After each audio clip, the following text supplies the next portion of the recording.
Tak, bugungi servisimizda avtomobillarni nav qo'yiladi, necha so'm bilan gaz oladi, necha kilometr yuradi, shular haqida bir qator tushuntirib o'tsa, kommentariyalarda ko'p odam so'raydi. Necha litrlik ballon qo'ysam, necha kilometr yuradi, necha so'm bilan to'ladi. Gentra avtomobilning haqqimiz 90 litrlik bilan, xudo xolasa, stak оборудование bilan ustanovka qilamiz. 90 litrlik ballon Gentra avtomat korobka. Bugungi kunda 180 dan 200 kilometrdan shaharning ichida yurib turibdi. 90 ming, 100 ming, 110 ming so'm o'rtacha gazni sig'imini qarab, gazni arzon qimmatini qarab, o'rtacha 100 ming so'm bilan doladi. 180-200 kilometr. Cobalt avtomobili zapas kanonlarni 47 litrlik beloruskiy ballon bilan ustanovka qilib beramiz. Polskiy оборудованиялар bilan. 47 litrlik ballonga 40 litr gaz tasa, shaharning ichida 350 dan 450 kilometrdan Cobalt avtomatlar yurib turibdi hozirgi kunda. Gazimizni o'rtacha 6 ming so'mdan olganda 40 litr gazimiz 240 ming so'm bo'ladi. 240 ming so'm bilan o'rtacha 400 kilometr shahar ichida yurib turibdi. Trekker 2 avtomobili. Trekker 2 avtomobillar ham propon ustanovka qilsa 47 litrlik ballon, poложенный 40 litr, ya'ni 80% dan gaz olish mumkin. 40 litr gaz olsangiz ham 240-250 ming so'm pul bo'lib turibdi.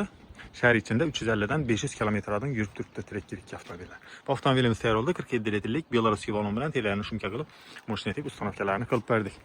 Pod kapot qismiga keladigan bo'lsak, Polsha, Italiya zapchastlari aralash ustanovka qilganmiz. Reduktori italyanskiy oladi, injektori bilan kompyuteri polskiy oladi. Ustanovka jarayonini ko'ring, xudo xolasa, bolalar moshinatik izyanni qilib ustanovkalarni qilib berdilar. G-Tower X70 G-Tower'larning 1.6lik motori bo'ladi, 1.5lik motori bo'ladi. 1.5lik motori 100% gazda yuradi, 1.6liklari 10% dan benzin rasxod qiladi. Bu avtomobilimizda 61 litrlik ballon ham qo'ysa oladi. Mijozimiz 48 litrlik dedi, 48 litrlik 47 litrlik beloruskiy ballonlar bilan ustanovka qilib turibmiz. Bunga ham shu, ya'ni 240 ming so'm bilan bo'ladi. O'rtacha shahar ichida 400 kilometr atrofida yurib boradi. Pod kapot qismiga keladigan bo'lsak, bu avtomobilimizda sportivniy variantda injektorlar bilan ustanovkalari qilinib turibdi. Kompüter sistemasına geladigan bo'lsak, Stack Connect kompüterlar bilan ustanovka jarayoni davom etib turibdi. 240 ming so'm bilan o'rtacha 400 kilometr.